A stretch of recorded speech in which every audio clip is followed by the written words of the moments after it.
Hello everyone and welcome back. This is video number 43. In the last video, I added this mute after feature.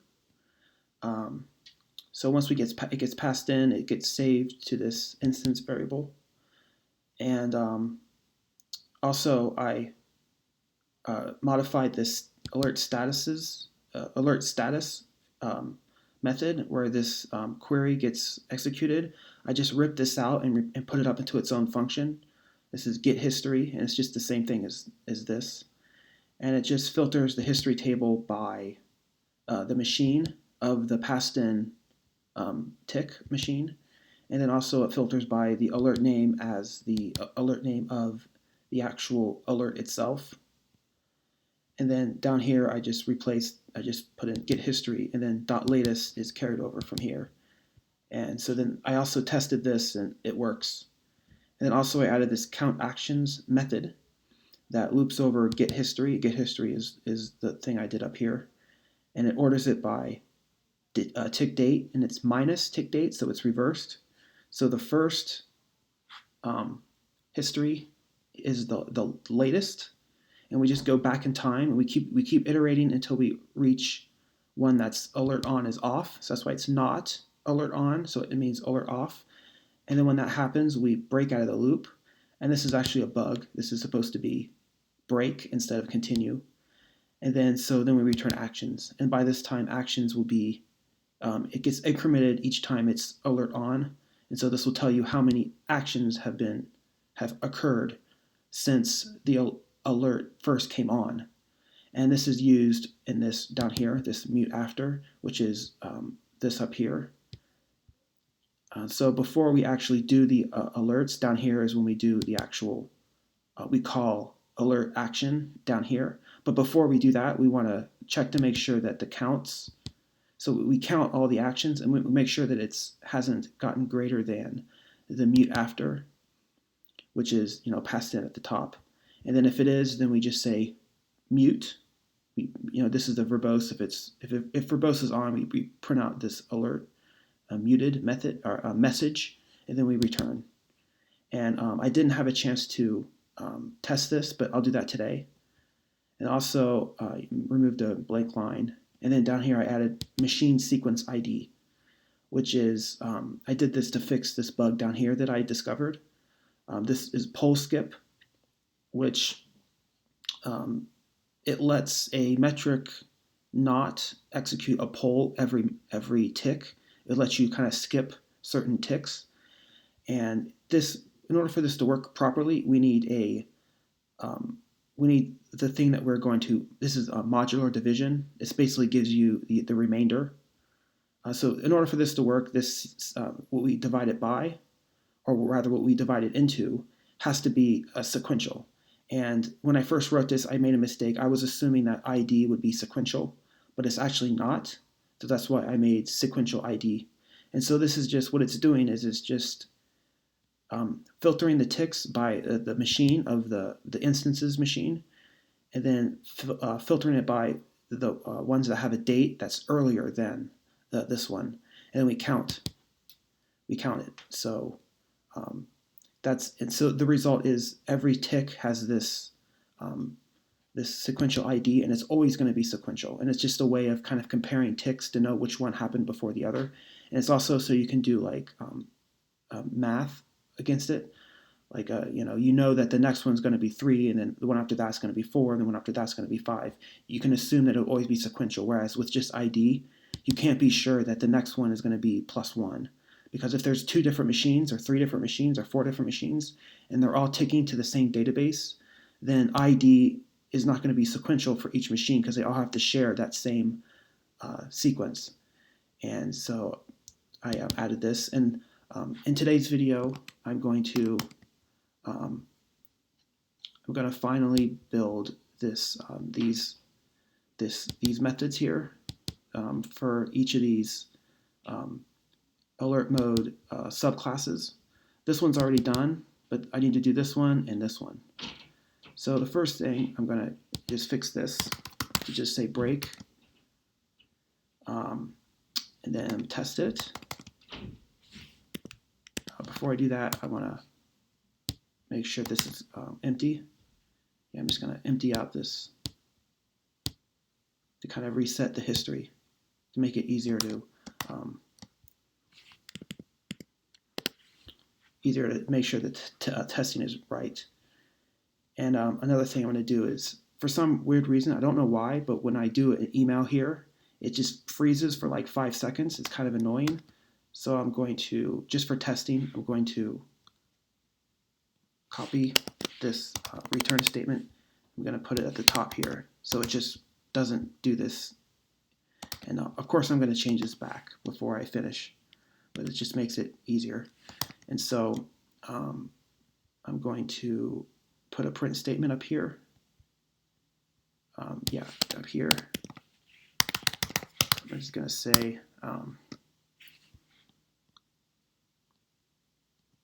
just to make sure this is given the correct counts. We'll just say that. Let's make sure that this is given it correctly. I'm going to clear out the database again.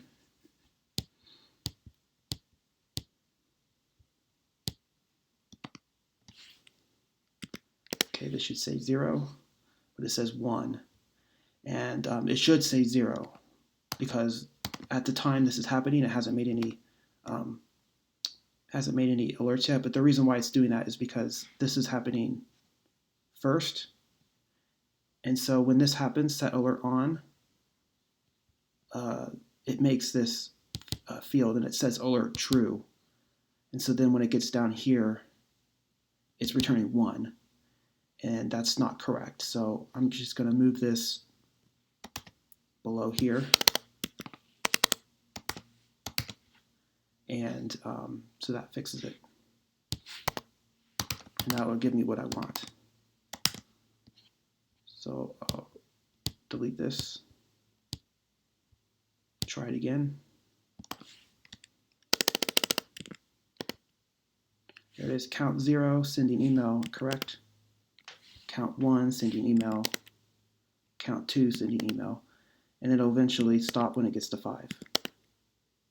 And there it is, 5, and then muting.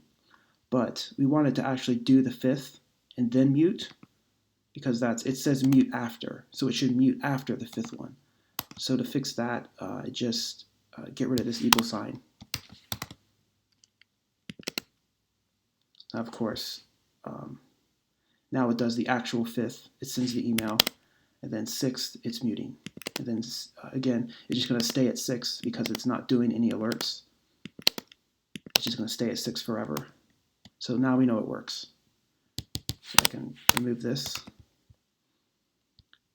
And that's it. So the next thing I'm going to do is first I'm going to change the name of this. It says should alert. I don't like that name. I'm just going to say should do action.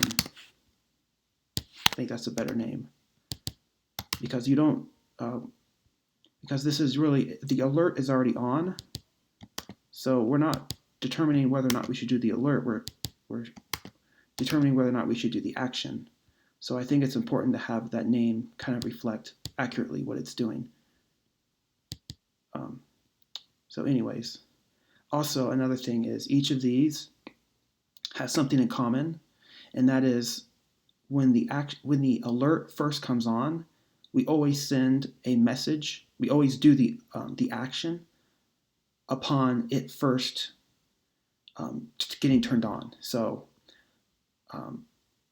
when history, so like when we do set alert on, if it's actually coming on for the first time, so like before it was off and now we're setting it on, then we make this object and then we return it. And so this history, I'm actually just going to rename this. I'm going to say first on. So if it's the first time that this came on, and also I got to rename this. If it's the first time that this came on, this will be true. And if it's already on, this will be none. So I think that's just a better name for that variable. And then also when we do should do action, we're just going to say first on or should do action. So if this is true, then no matter what, we're going to do the actions. But if this is off, if this is none, if it's not the first on, then this will be none. And so if this is none, then we go or, and then we call this. And so that way, each of these will only, so this should do action is only going to get called if it's not the first on. And so this one, it's still just return true because we always do a action every time, no matter what, for this one. So it's always going to be true. But for this one, we only do it if it's once. If it's the first time. If it's the second time, the third time, the fourth time, we don't do it. So here we just, to make this, we just say false. And so the first time it'll happen. The second time, this is none. And so then this will get called, and this will just be false. Because really, it's just say should do action after first. That's really what this should be called. But I'm not going to call it that because that's kind of not a very good name. But anyways, so these are now done. They're complete. And might as well just test this. So I'm just going to go to settings and turn on once. And I don't need to clear the database because it's a different, since the class name is different, it's going to have a different name in the database. So I'll just do it once, sending email, and then no email. Alert on, but it's not doing an email. So that's correct. And we're checking the database. There it is, once, and it's just once. And I can call it a bunch of times, and it's never going to do a second one. Whoops. Because it's always just, it's meant to be just one. And so now that's done. And the next thing I'm going to do is I'm going to do this Backoff. And so this one's by far the most difficult. There's a lot of stuff going on. Actually, before I do that, I'm going to do one more change here. And that is, I'm going to optimize this. So I'm just going to say dot values. I'm just going to say alert on. Because this loop here, we only care about this value. We don't care about any other values. So this is just like a little optimization where we just do dot values, and that pulls just this one value. And so, of course, here I have to say that. And it's the same. Also, I can say dot iterator. This is another optimization. This is useful if you are looping and you intend on breaking. Because otherwise, without iterator, this will just generate a gigantic list. And if you have like 1,000 objects, and you're looping over 1,000 objects, it has to generate a list of 1,000 objects, and that'll take up a lot of memory. But if we just do dot iterator, it'll generate each object upon each loop. And so if we want to break out, then it means that we don't have to generate all the ones that we didn't loop over. So this is a bit of an optimization. It's not a huge optimization right now because my table is only 7 rows. So 7 rows is not a big deal. But if it was like 1,000,000 rows, which it could be, it would be a big optimization. So I guess I'm just going to test this to make sure it still works. Clear out the database.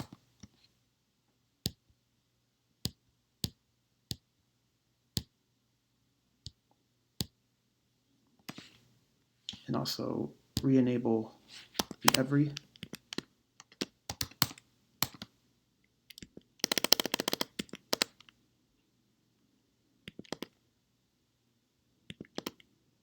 It should mute after 5. There it is, muting alert. So we know it works. Okay, now I'm going to do this right here. So I made this text document that describes how the Backoff works. So this is kind of represents what's in the database. So down here, so this to the left of this line is the tick field. So we have the tick ID, 20, 23, 55, 57. This is the tick ID. This is the tick time. And then this is MSI, which is machine sequence ID. So this one is always going to be sequential, like 51, 52, 53, 54, 55, all perfectly sequential. This one, this tick ID, it's, as you can see, there's like, it skips like 64, then 66, then 68, then 70, 71, 73, 75. So these are not sequential. So I just put these here for reference, but these can't be used for this purposes. We have to use sequential ID. So anyways, and then on this, to the right of this line is the alert history. So there's two columns here, the alert, which is a Boolean, which is going to be on or off, 0 or 1, and then action. This describes whether or not we actually sent the email or did the action, and this is again 1 or 0. And so what this is showing is at tick 20, at 8, which is 8:20, we turned off the alert. So whatever this was tracking, it got turned on at some point, and then it got turned off at tick 20, and then a certain amount of time elapsed, and then at 10:40 it got turned on again. It got turned on, and so we record the alert is 1, the action is 1, and then we send off the email, and then that's the alert, and we're going to call that just action 0. And then 5 minutes later, tick 60 happens at 10:45, and again we're going to do the alert. And then that's action number 1, just like normal. But then when we get to 61, the very next one, 5 minutes later, we don't do the alert. And this is because this is how Backoff works. It does the alert at 10:40, and there's a second one at 10:45. The next one is at 10:55, then at 11:15, and then at 11:55. So we're not doing a tick every single item. We're not sending an email on every tick.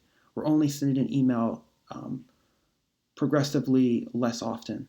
So the first one is an offset of 1. So between action 0 and action 1, it's an offset of 1. Between action 1 and action 2, it's an offset of 2, which means that we take the MSI of the previous one. So this one's 54. It's an offset of 2, so we got 54 plus 2 is 56, and so that's action 2. Action 3 is going to be offset of 4 from the previous. So the previous was 56 plus 4 is 60. And then action number 4 is offset 8, and that means we get 60, which was the previous, and then we add 8, and we get 68. So this offset is just increasing.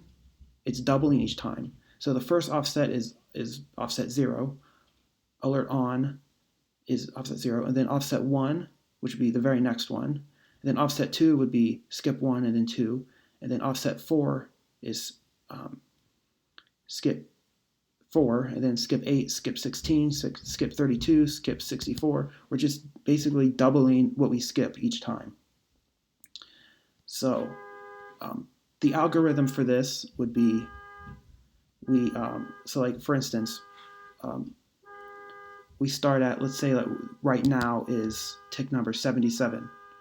So what we do is we count the number of ticks we have. So there needs to be a formula that the number of that we offset is dependent on which action it is. So like action 1 corresponds to offset 1, action 2 corresponds to action 2, or offset 2, 3 maps to 4, 4 maps to 8, 5 maps to 16, 6 maps to 32.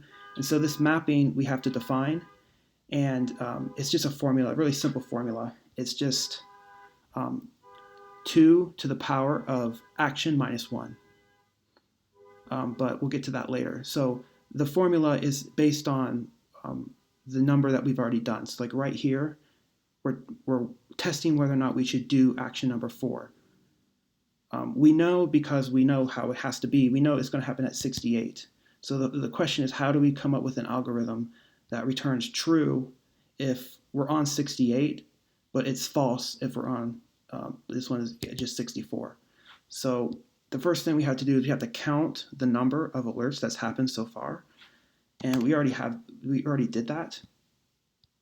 So we're just going to say up here, history done equals self count actions. So now we have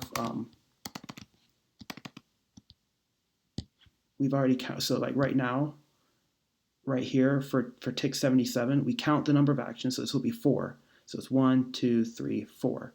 And so now we want to know if we do the alert or not. So we need to know now the offset. So we know that it's the next one is action 4. So that would be offset 8. So how do we go from 4 to 8? Well, the formula is actually it's going to be offset equals, it's 2 to the power of done minus 1. And this formula, I just, it was just trial and error, really. Just kind of think, okay, you're mapping a number, which is action. So action, by the way, this first row is not part of the algorithm. So we don't have to, we just kind of ignore this first one because we have this where it says up here, first on. If it's first on, then we just do it no matter what. We're not even going to call should do action when it's first on. So when it's here, we're not even calling this function. So we don't even have to worry about this, this case. So when we get here, we want to count the ones that happened already. So it's 1. So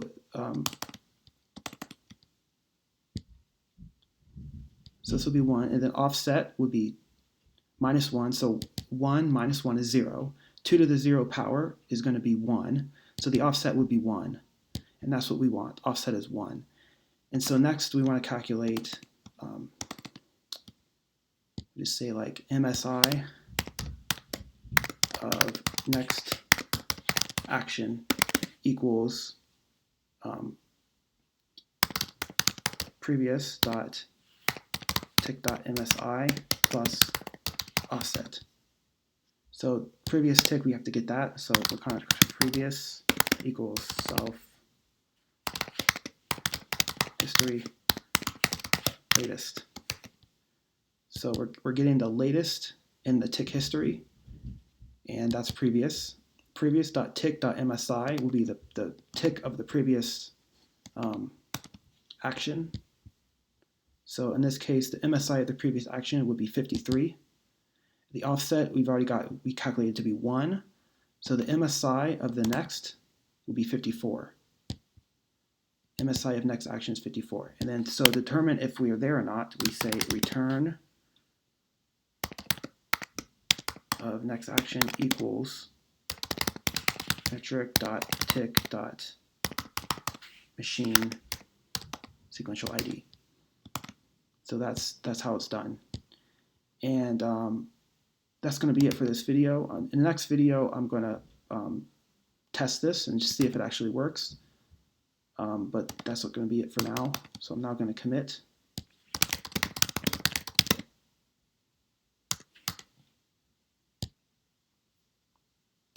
And I will see you next video.